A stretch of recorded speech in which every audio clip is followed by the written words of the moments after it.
All right, welcome back to the SlapShot Alley podcast. My name is Andre. I'm here with Cliff. How are you doing, Cliff? I'm doing good. Today we've had a new kid come into the facility here and work on their shooting. And it's basically a very similar story that happens every time a new player comes in here. I ask them, have you ever had a shooting lesson before?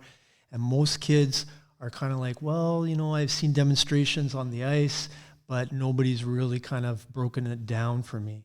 And today I was able to help a 9-year-old kid who didn't really understand the idea of front foot forward. Yeah. And that's the big thing I learned with you is like how to really work on your balance and acceleration with the shot to the net and shooting in stride. A lot of it, you're going to UBC and understanding mechanics of the body makes a huge difference. I mean, you're a guy that doesn't like to talk about your side of things, but you're schooled on it. And then myself working with you over the past 9 years, we've really dialed in how you teach kids at all levels. But the biggest thing I think at SlapShot Alley is what drills do you do to take out bad habits, and what drills do you do to teach them how to shoot harder and more accurate. And that's something that you dialed in for sure. And it shows on the board. A kid comes here 2 or 3 times, instantly their shot becomes better, and they get their confidence, and then they go home and practice proper technique. And guess what? You end up getting the result of a 70-mile-an-hour shot, 76 I see up on the board. I see some young kids with 53 and Adam. That's pretty good. So we're having a lot of fun here. Today I had Abraham. Abraham is a player from St. Albert who moved here to play with an academy, and he is in Pee Wee shooting 68 miles per hour. Holy smokes. So just a top-level player, and still needs to work on balance, he's really, really strong. He's working hard every day on fitness, but I'd say the big thing that these kids want to improve on is the balance and getting, once you get the balance, then you can put more force into the shot. Absolutely. I mean, the biggest thing we always talk about is toe down and load up the stick, weight transfer. I mean, a lot of times when you say it to kids, they don't really understand it. But the beauty of what you're doing here is you're using a video, a high-speed video, and showing a professional and then showing them. And then they start, copycatting a little bit. And they pick it up a lot quicker, these kids, by video. And it's been great. I've been excited when I hear a kid, Pee Wee hockey, shooting 63 miles an hour. This is good stuff. I tell you, another big story that happened today was Leo. He doesn't speak English, and he's like a sponge, probably like you. He's looking at the video, and he's using the NHL player side-by-side comparison. And today, he got up to 71 miles per hour. Holy smokes. 1 month ago, he was only shooting in the 50s because he just learned how to take a slap shot. And today I can see him talking to his mom. He's like, look, I know how to hit the ice now about the toe down and stuff like that. That's and awesome. He had the confidence, right? Like you said, I mean, I know I've worked with some players yourself too. Shea Weber, big ally of Frady. The best guys ever in history on slap shots load up the stick toe down. And, you can just watch on video. You can see it. And it's something that once you understand the technique and teach the technique, these kids get excited. And then, you know what? Just having a great shot might help them make the team. Might be the difference maker for making the team. Oh, that kid, he's got a good shot. We'll take him. And that's what happens in these tryouts coming up. Well, when you start ripping shots and burning goaltenders, the game obviously starts to get fun. Yeah. And so, your effort level goes up that much more when you get that confidence. Absolutely. Okay, let's move on to the power meter. So this thing has got we've got about 5-10 kids that are, the first thing they do when they get in here is they head on over there, they walk over there, and they want to see where they're at and where everybody else is at. It's getting them competitive. That's what you want. You want competitive in a good way. I just kind of look over and I notice it kind of looks like the Stanley Cup. Yeah. In a different format. Some kids think it looks like a volcano, but I see Stanley Cup. and the good thing about it is it's got age categories. You know, that way the kids don't get too discouraged. Absolutely. Right? And we've had a couple of tykes that don't really understand the age categories, so I've had to kind of explain it to them because I can see them kind of tear up a little bit. But in all good fun, that's good. They end up getting it, and nice. We try to make those little guys feel good about hitting the small numbers. But just as long as they're improving, that's what it's all about. Yeah. We did have one kid who was a little bit discouraged, and my idea of the week was to get them to do a 6:30 a.m. Zoom call. That's early. So now we're doing the only time we could get them together was before school. Okay. So that's the one time where they were all available. So I said, I had a story when I was back in high school. I told them about how I was on a football team. Yeah. And when you get all 50 guys after practice going into the weight room together, you're motivated.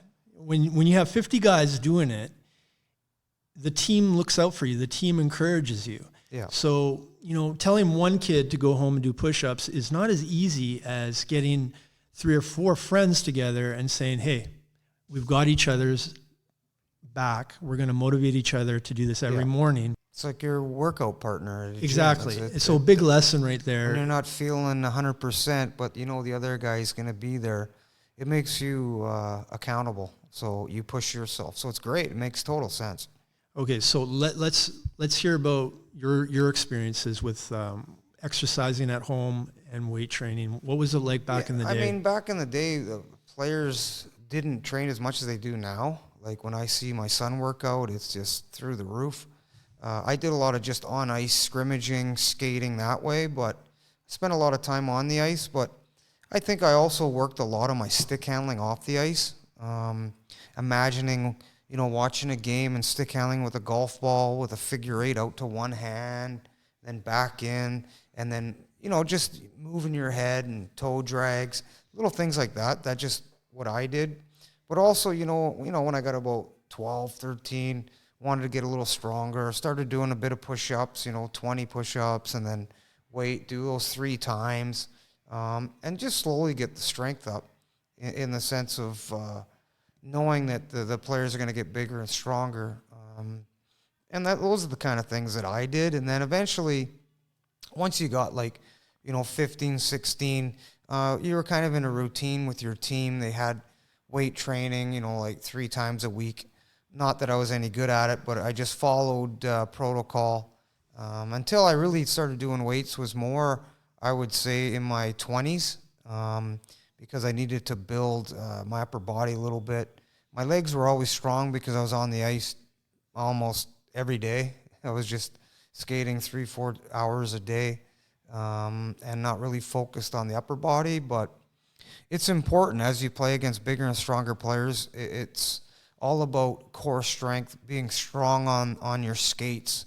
You don't have to be the biggest guy up top, but if you're strong on your skates, it makes a big difference. You look at some other smaller players, Martin St. Louis, he built his legs up incredible size, strength. Paul Kariya, same thing.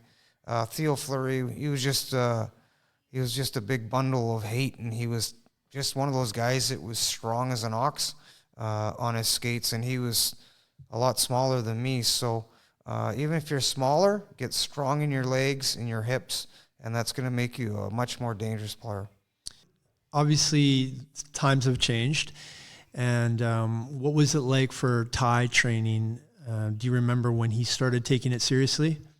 I would say, you know what? I look back, Ty was kind of training when he was playing with the Vancouver Selects. I would say, so he was, once again, back to 12 years old. He was doing his 12-minute run, they called it.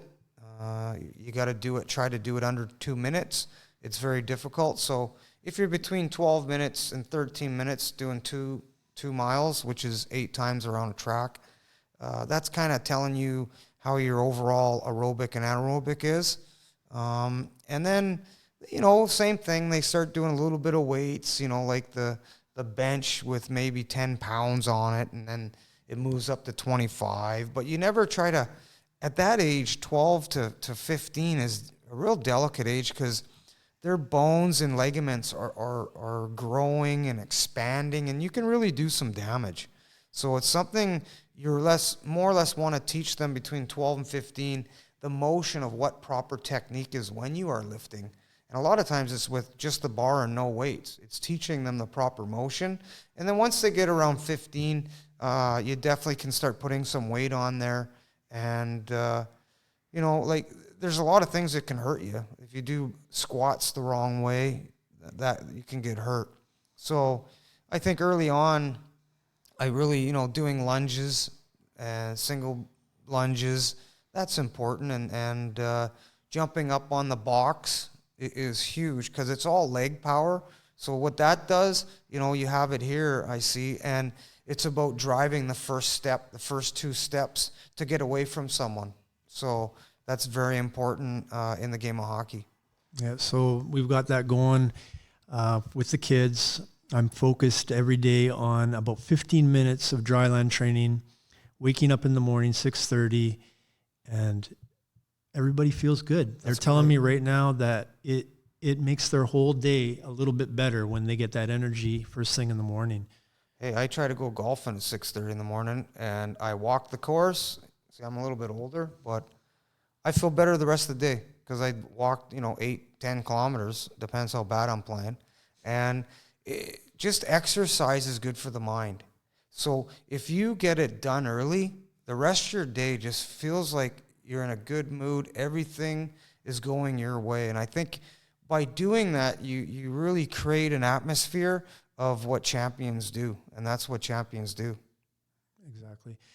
Okay, so that's the physical side of things. Yeah. We obviously need to make sure that these kids are eating right as well. So how important is nutrition for kids, and at what age? I mean, so many kids in here, I look at their parents when I start talking about nutrition, and they're kind of like rolling their eyes, like, how do I get my kid to, start eating properly? Because it's a big part of eating is huge. If you want to grow, you got to eat good foods. I would never eat potato chips again. It's probably the worst thing you can do. That ain't going to help you. Soda pop, not good for you. But, you're a young kid and you're growing. I think it's important to eat. If you're active, the pastas are easy to eat. The different rice dishes, obviously chicken is good if you're looking for protein. I really think just having a good, solid diet is important. But also, if you're working out hard, you got to fuel your body. And you just try to stay away from the sugary type foods. And it will help you to grow, but also overall feel better. Did you and Ty ever do protein shakes? I did the protein shakes, yeah. And I had a hard time. I think I had a bit of issues with the protein, like the whey protein. Just maybe it's genetics or whatever. But Ty didn't have problems with it. He still does it. It's a regimen. Ty does a lot of yoga. That's what he usually does, is yoga before he does his workout. And then he gets in his routine. But maybe one of these times we'll show you some of the clips of what he does. It's pretty crazy. Let's start talking about the NHL. I'm trying to get these kids excited about the playoffs. And for a lot of kids to watch a 3-hour playoff game day after day after day, they don't really have the attention span. So how do we get these kids excited about the playoffs? Well, I think it's important. I mean, we grew up following one team. So pick a team, pick a player, and follow that player like it's you. Meaning, for instance, if I was now watching, obviously the Canucks are out, but because I played in different cities, I follow them, or I know certain players that are playing on different teams, or I know coaches that I played for, and you want them to do well. But for me, I really enjoy watching Braden Point right now because I like watching Tampa. They play a wide open style, but this little Braden Point, is something else with his ability to skate. The Boston Bruins, as much as Canuck fans, we don't like them. You got to take your hat off to Marchand. He's just a little tiny guy, but you know what?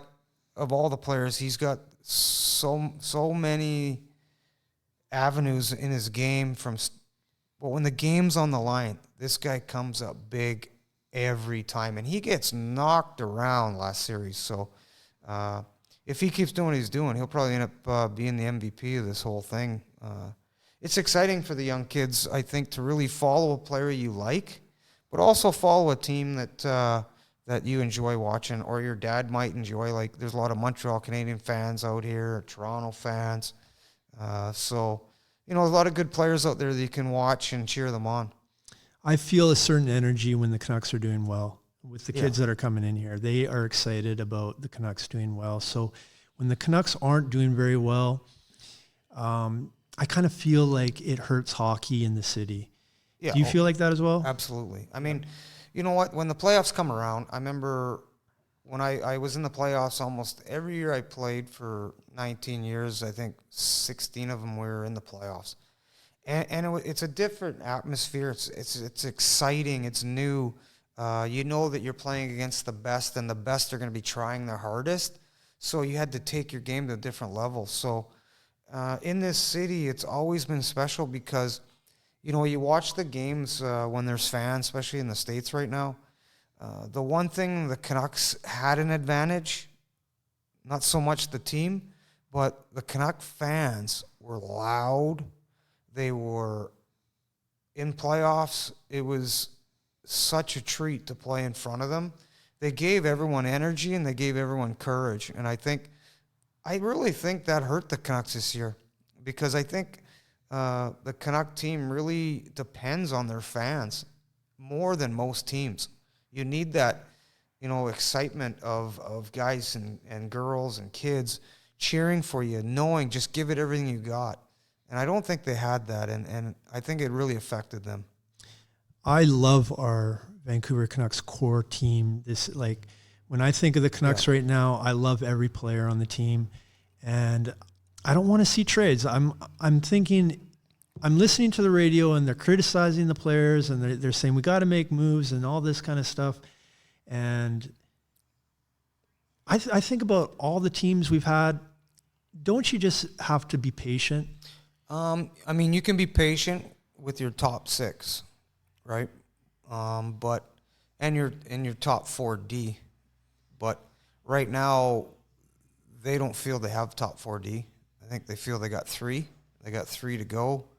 To be at that level of some of these teams like Tampa, Trimakin would have helped a player like that clears the front of the net, meat and potatoes type player. The teams that do really well in the playoffs, you have your offensive stars, but you need those guys that are just hard to play against. I remember playing against the Oilers in playoffs, and everyone knows their top players and Coffees, and he'd wind up, and you'd know to angle him. And Gretzky, he's going to make a great play, so you're looking for who he's going to pass to. But trying to get to the net with Kevin Lowe there, it was he'd accidentally club you on the top of your foot, or Charlie Huddy, he'd throw kind of an elbow to your head, but he'd be saying, "Hey, sorry about that, bud."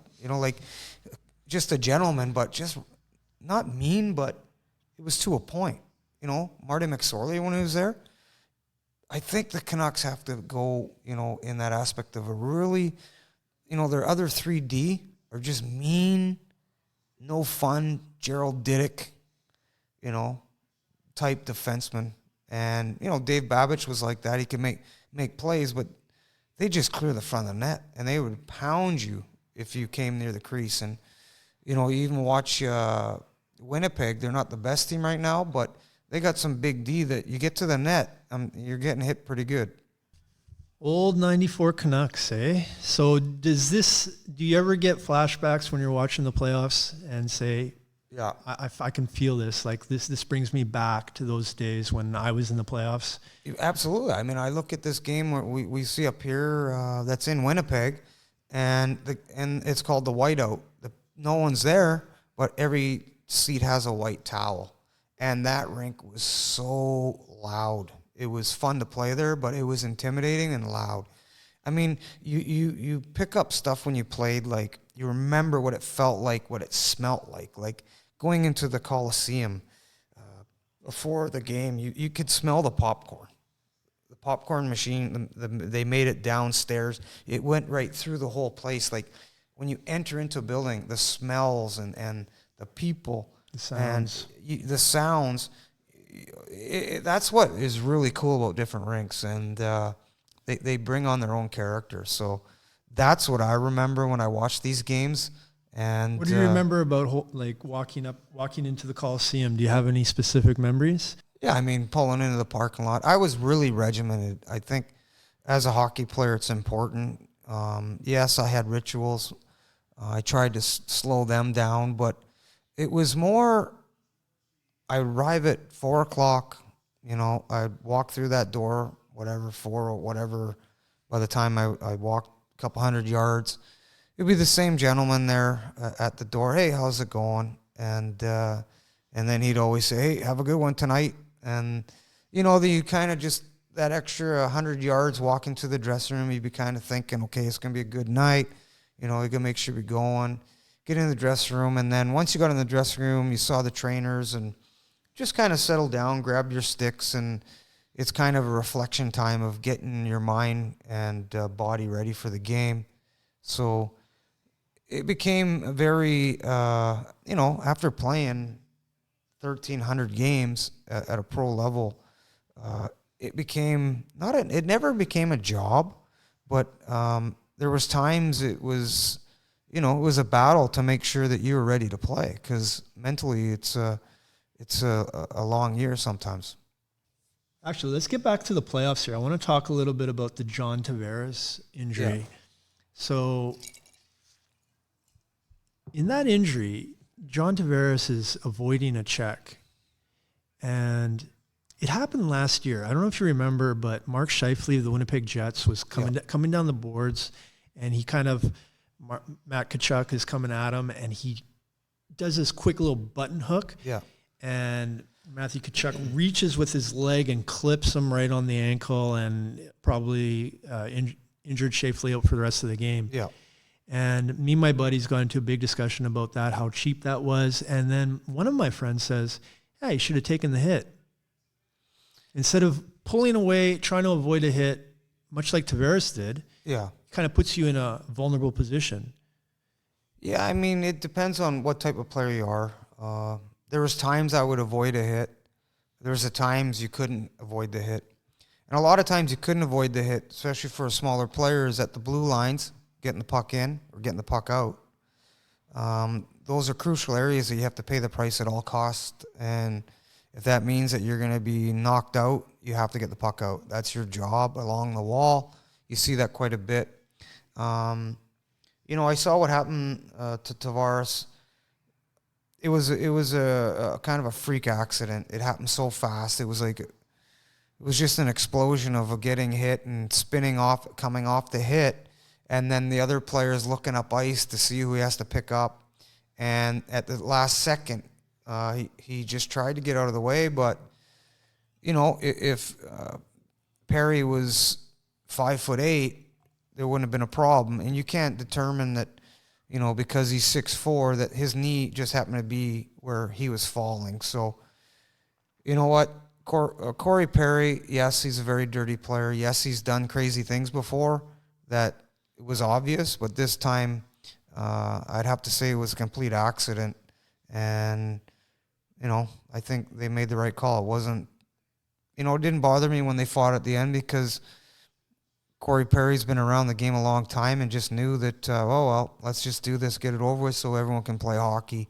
I didn't want to hurt the guy. So, you know what? Sometimes you got to take your hat off to those guys that they've been around a long time. And, even in the fight at the end, he kind of just bailed and went down because he really didn't want to fight. It was kind of a strange situation.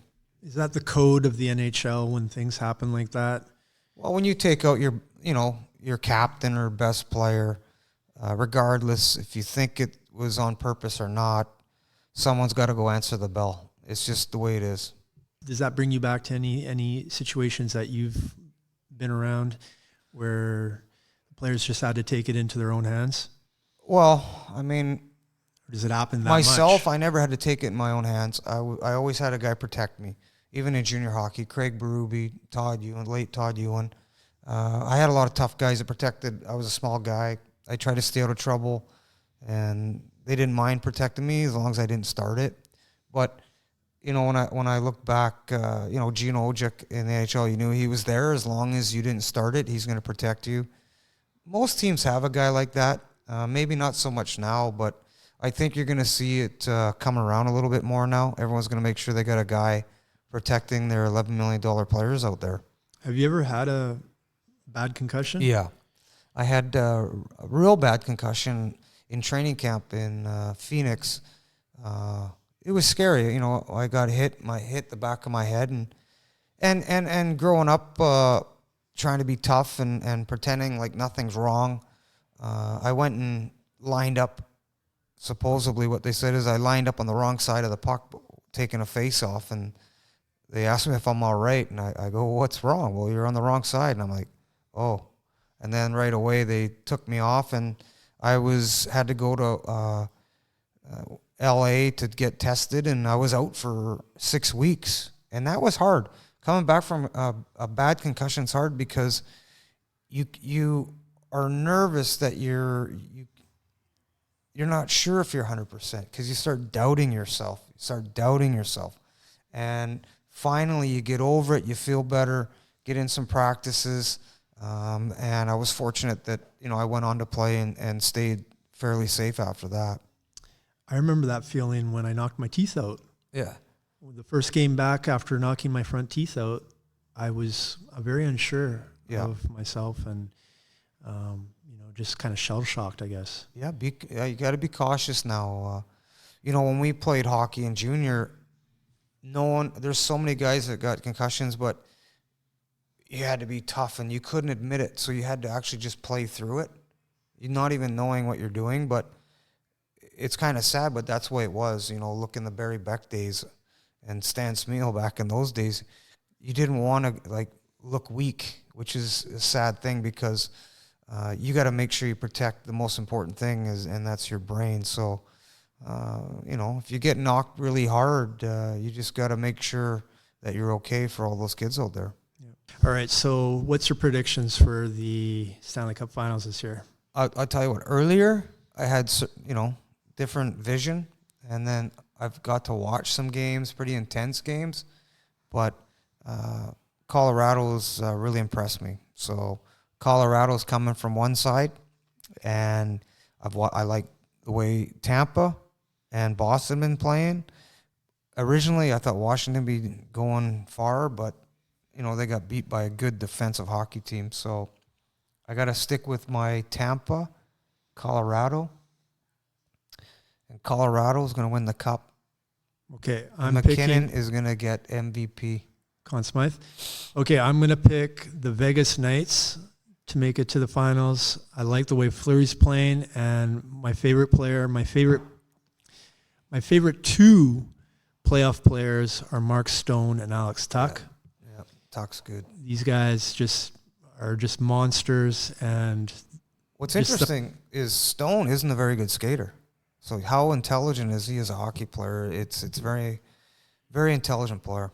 On the east side, I'm picking the New York Islanders just because Matt Barzal is from my hometown, Coquitlam. And he's a good coach. I played for him, Barry Trotz. All right, I want to get to questions now.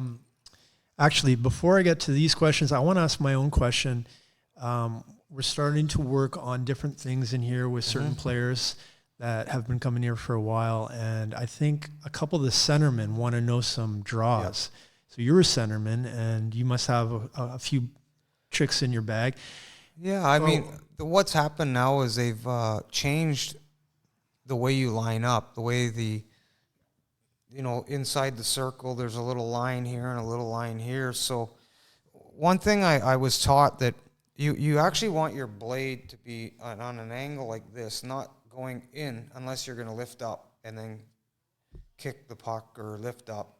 So this gives you an advantage to have your stick on this angle as much as you can. Maybe so you're pulling much. the puck back? Well, 'cause when they drop, you're practicing going forward, back. Right. So you're forward, back on your backhand, right? And if you're going on your forehand, it's the same thing. You're scooping, but it's really the position. I guess we should demonstrate next time, but it's really the position when you enter in, how your stick is angled. A lot of kids, if this is the circle, they come in like this, and then they go, and then back. This way, you're already in a position to pull the puck back, so you're one step ahead. So it's, you get it, you go forward, back. That's it. So it's only one motion, forward, back. This one's up, back, right? It's totally, you're so far behind. Now, if you're going to go on your forehand, you're going to lift the stick up, you can do that. But most of the guys, you watch the best ones now, this guy's got his stick like this guy's got his stick like this. And just watch different high-end, Bergeron, probably one of the best. Matty Barzal, actually not bad too. Same thing. And Adam Oates was the one guy that when I played with really taught me the different little tricks on face-offs. And of all things, when I played for the Canucks, Pat Quinn brought in a guy named Clint Smith, played for the Boston Bruins, and he was known to be one of the best face-off guys. Because I guess I was getting destroyed in the playoffs one year, like 26%. He brought in Clinton Smith and taught me about the different positions also. And explaining, if you're a smaller guy, it's all about quickness. You got to out-quick the guy and time it, out-quick him, because you're not going to out-muscle some guy that's You're never attacking the other guy's stick. It depends. It depends if he's got slow hands, but most of the time I'm trying to beat him just because I'm a lot quicker with the hands and reaction time. But that depends on the type of player, for sure. I remember there was one game when I was in minor hockey, and this kid just every single face-off, before the referee dropped the puck, he just kind of cross-checked my stick. Referee would drop the puck, and then boom, back. Yeah. And I learned that move that one game, and then I just started using it myself. And I went a good, and still nowadays in adult rec hockey, beer league hockey, I still use it. It's a great move. But if you do that I know for a fact, if you do that like to a pro or to a guy that, is a pretty decent player, you do that once or twice, he's going to come in, he's going to go like this, and he's going to get you like this with his stick in the end. Like Bergeron on Crosby the other day. Exactly, right? So you got to be careful. Do it once, but then back off and come up with another thing. So okay. Yeah. Bruce from Richmond. What was the best trick shot you've ever seen? Probably the best tricks I've ever seen. I was playing with Gary Lehman in a tournament, out in Ontario. We were doing a charity tournament, and it went into a shootout. And he came in, crossed over the blue line, and did this play that he actually got his stick, kicked the puck with his stick on the blade, right, and it went top shelf. Like it went like 80 miles an hour. And the goalie wasn't even ready for it, but it was like, oh my God, like right across the blue line, and he just pretty well drop kicked the puck top shelf. I mean, I've seen a lot of great plays, but that was something that I've never seen. To execute that again would be pretty well impossible. I saw you do the one with the tweener, the one between the legs in Russia. Yeah. You were on was that a penalty shot that they gave you? Yeah, I was against the Russian. I went over there. I had such a good time. I was so lucky. I'm playing with Mark Messier. Our coach is Phil Esposito, Glenn Anderson, and we're playing a game. It's going right across Russia, this game, and we're playing against their legends, and they had everyone there. They had Krutov, Larionov, Fedosov, McGillney, Bure, name a Russian, they were there. Like they were so stacked, but somehow our team did pretty good. And I think it went into a shootout or something, and then I came down and did that move and then went underneath between my legs up over the goalie. And even Messier said, "Hey, nice shot, kid." So it was fun. All right, last question. Jody from Nashville, why hasn't a Canadian team won the Stanley Cup in almost 30 years? Well, I hate to say it, but I think really this is my own personal opinion only. I think what it is, you get the star players and, they're making some pretty good coin and they have options. They can go, quite frankly, they can go play in Florida, Tampa. They can go play somewhere in the States that has warmer climate or the wife might want them to be playing, Phoenix, Arizona. It's what happens, I think, is maybe they don't want to go to Edmonton because it's cold. Winnipeg, it gets cold. Vancouver, it might rain too much. It gets gloomy during the winter. Vancouver is one of the nicest cities in the world when the sun comes out. So I think a lot of times they got one career and, but that can change because it really, if players start getting the feel of this is the place to be to win, like in 2011, that was a good hockey team that could have won. And they had a lot of depth. That was a year they had a lot of depth. And once again, their D were mean.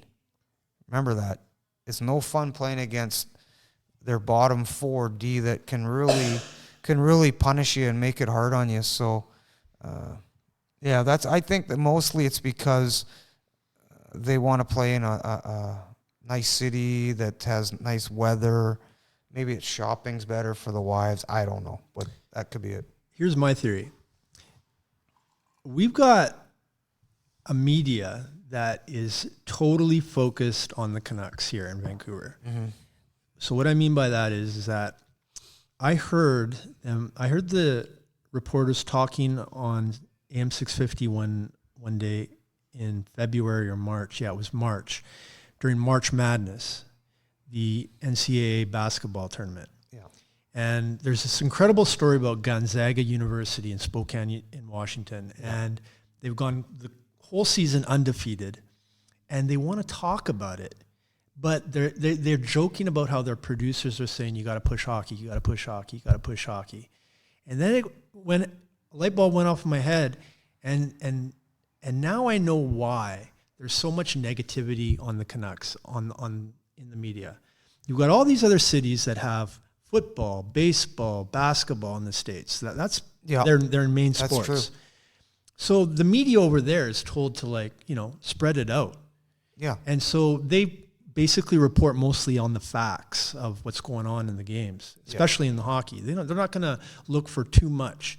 But when you're told to report, 24 hours a day, 7 days a week, Canucks, you're gonna run out of facts and you're gonna get into opinion. And when you get into opinion, eventually you're gonna start putting a lot of negativity on the air. That's so true. And if you think it's tough here, you go to Toronto, and then you go to Montreal, it's double pressure. And that's something that obviously is also maybe why some of the players don't want to come, because of the media is just completely hounding you the whole time. Like it is something that can drag you down when you're not playing so good at times that it's overbearing for players to get over it and just go out and play their best, for sure. I remember Roberto Luongo, a perfect story. He's leading the team to the 2011 Stanley Cup Finals. Yeah. And how much was the media on him after every game? Yeah, it's true. There's a lot of pressure. You're right. In all those cities, like in Edmonton with McDavid, there must be so much pressure on him. Austin Matthews. In Toronto. In Montreal, it's kind of dispersed, but Shea Weber takes most of the heat, or Carey Price. Overall, That's so true. Because when I played like in Nashville, the people were just so happy to have hockey, and it wasn't totally about winning the cup. It was about competing, and the players giving everything they have, and they love you when you do that. Exactly. Yeah.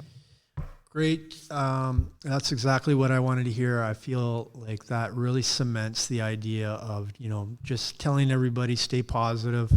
Yeah. Don't always listen to the radio, and, they're just looking for topics to talk about most of the time. And I feel like, they get a lot of callers that come in, but the majority of people are Canucks fans are not calling in and complaining. The majority, the few people that call in are just the people that are going to call in and complain about anything. So Well, I think most of the fans realize it's the NHL is tough to win at, and I think what they want is effort, and they want a commitment to do their best. And the teams didn't have a lot of breaks this year, losing Pedersen, but you know what? I'm not giving them any excuses, because I think they have to get better. And sometimes you have to own up to it, and then it's almost like starting over with a whole new year ahead of them. And I'm hoping that they can pull this together quick and be ready for next year. Awesome. Thank you, Cliff. All right. Everybody, thank you for watching. And we are the SlapShot Alley, www.slapshotalley.com.